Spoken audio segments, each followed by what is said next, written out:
야구야구 김용준입니다. 2015년 1월 버드셀릭에 이어 제10대 메이저리그 커미셔너가 된 론 맨프레드가 밝힌 목표는 두 가지, 시간 단축과 공격 야구였습니다. 점수가 많이 나면 경기 시간이 길어지게 됩니다. 이렇게 양립하기 어려운 두 가지 목표를 모두 달성하기 위해 맨프레드는 두 가지 결단을 내립니다. 시간을 잡기 위해 맨프레드는 피치 타이머라는 가장 확실한 처방을 씁니다. 반면 공격야구의 부활은 확실한 처방이라고 할 게 없었는데요. 투구 타저의 흐름을 바꾸기 위해서는 복합적인 처방이 필요했기 때문입니다. 지난해 기록한 2할 4푼 3리는 메이저리그가 마운드의 높이를 15인치에서 10인치로 낮춘 1969년 이후 가장 낮은 타율이었습니다. 여기에는 여러 요인이 있었지만 가장 큰 이유는 새로운 분석 기술과 체계적인 훈련 방식이 투수들의 구속을 빨라지게 한 반면 타자의 배트 스피드를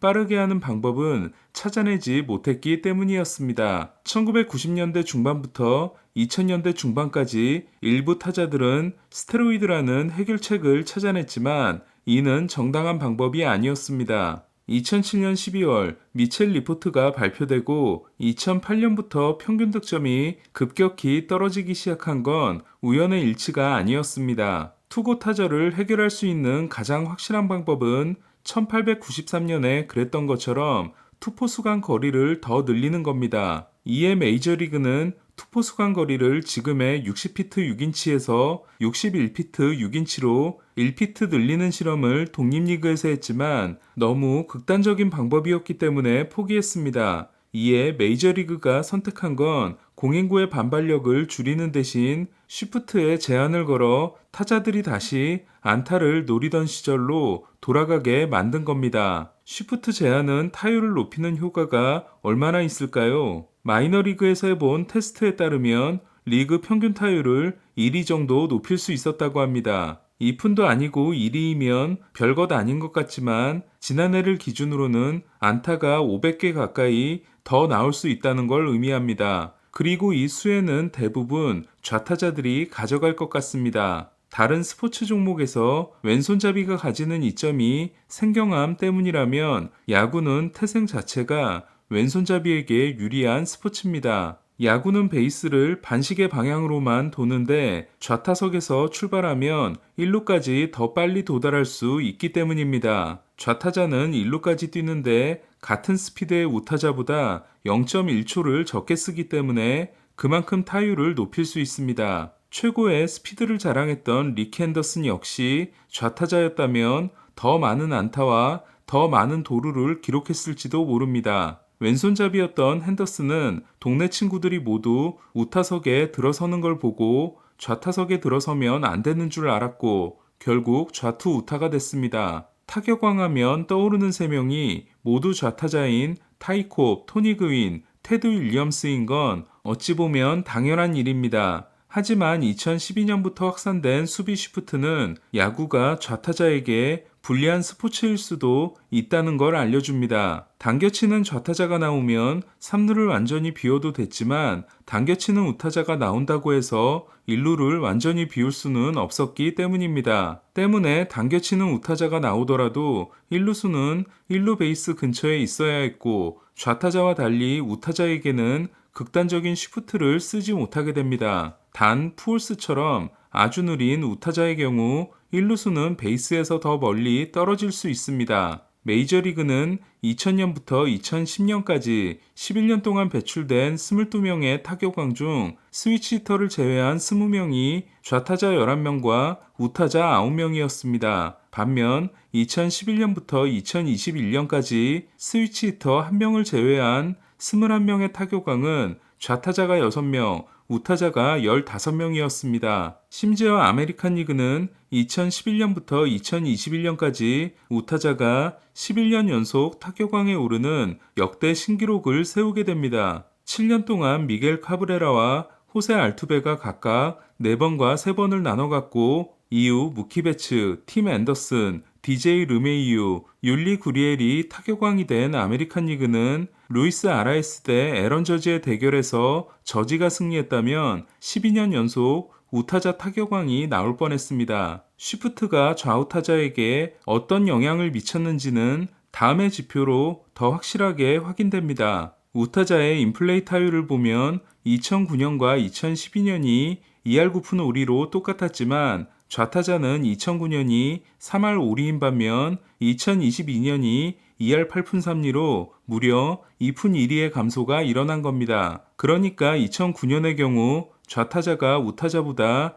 1푼이 높았던 반면 2022년은 반대로 우타자가 좌타자보다 1푼 1리가 높았던 겁니다. 그렇다면 쉬프트 제한이 들어간 이후 야구는 어떻게 달라지고 있을까요? 현재 시범 경기 기록으로 보면 지난해 인플레이 타율은 우타자가 3할 1푼 1리, 좌타자가 3할 1푼 4리로 좌타자가 3리가 더 높았습니다. 하지만 올해는 우타자가 3할 9리, 좌타자가 3할 3푼 4리로 좌타자가 무려 2푼 5리가 높은 상황입니다. 따라서 마이너리그에서 있었던 1위의 타율 상승 효과는 대부분 좌타자들이 가져갔을 가능성이 높습니다. 일부 팀들이 규정을 어기지 않는 내에서 기존의 쉬프트에 최대한 가까운 포메이션을 만들려고 노력하는 모습이 있지만 타자와 타자 사이에도 30초 제한이 있기 때문에 아주 극단적으로 당겨치는 타자가 아니면 좌타자들은 쉬프트의 족쇄에서 벗어나게 될 가능성이 높습니다. 저는 지난 영상에서 쉬프트 제한 조치의 도움을 가장 크게 얻을 선수들로 지난해 90마일 이상 타구가 쉬프트 위치의 수비수에게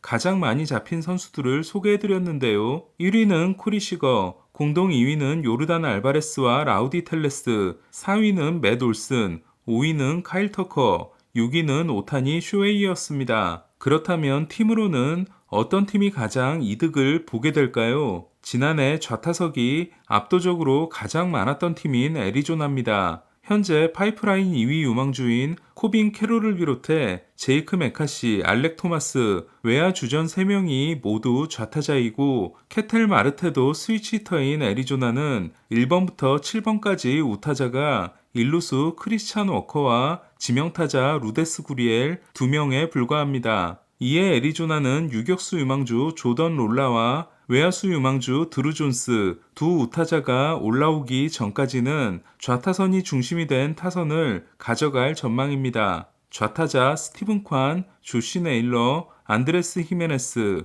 스위치히터 호세 라미레스와 조시 벨이 있는 클리브랜드도 쉬프트 규제의 도움을 받을 수 있습니다. 그리고 또 한 팀은 오닐 크루스가 좌타자, 브라이언 레이놀즈가 스위치히터이고 카를로스 산타나와 최지만을 영입한 피츠버그입니다. 산타나는 지난해 쉬프트로 이른 안타가 가장 많았던 선수입니다. 반면 좌타석의 비중이 14%로 메이저리그 최저였던 토론토는 테오스카 에르난데스와 루데스 구리엘 두 우타자를 내보내면서 달튼 바쇼, 케빈 키어마이어, 브랜든 벨트 3명의 좌타자를 추가했는데요. 좌타선이 정말로 강화됐는지에 대해서는 자신하기가 어렵습니다. 휴스턴은 지난해 우타석의 비중이 토론토와 콜로라도 다음으로 높은 팀이었는데요. 심지어 이번에 새로 영입한 타자도 우타자인 호세 아브레우입니다. 하지만 타선에 박혀있는 2명의 좌타자 요르단 알바레스와 카일 터커가 지난해 쉬프트의 손해를 가장 많이 입은 2위와 5위였기 때문에 이 둘의 존재만으로도 큰 도움을 얻을 수 있습니다. 그리고 좌타자인 마이클 브랜틀리도 돌아옵니다. 저는 보스턴이 타격 원툴에 가까운 요시다 마사타카에게 9천만 달러를 준 것, 시카고 컵스가 지난해 최악의 타자라고 해도 과언이 아니었던 코디 벨린저에게 1750만 달러의 연봉을 준 것에는 이러한 고려가 있었다고 생각하는데요. 만약 올해가 좌타자들이 맹위를 떨치는 해가 된다면 역시 좌타자인 이정우에게는 전혀 나쁠 게 없어 보입니다.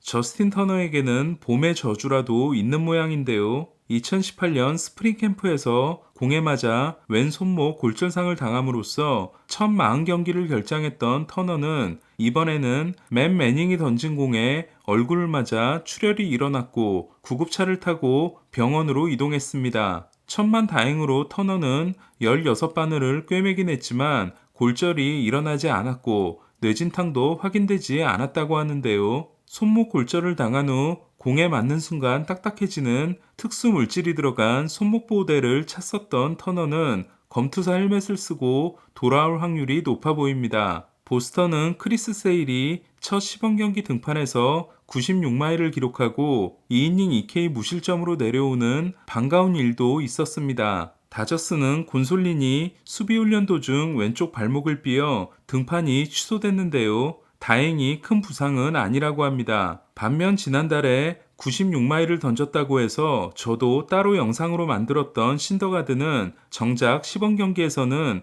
91마일에서 94마일 사이에 그치고 있다고 하는데요. 로버츠 감독이 신더가드의 구속에 대해 장담했던 부분이 과연 지켜질지 궁금합니다. 콜롬비아 대표팀 참가가 무산된 호세 퀸타나가 갈비뼈 스트레스 골절이 확인돼 개막 로테이션에서 빠지게 된 반면 미국 대표팀의 선발 투수인 브래디 싱어는 애리조나를 상대로 3이닝 5K 무실점에 인상적인 피칭을 했습니다. 오늘 소식은 여기까지입니다. 야구야구 김영준이었습니다.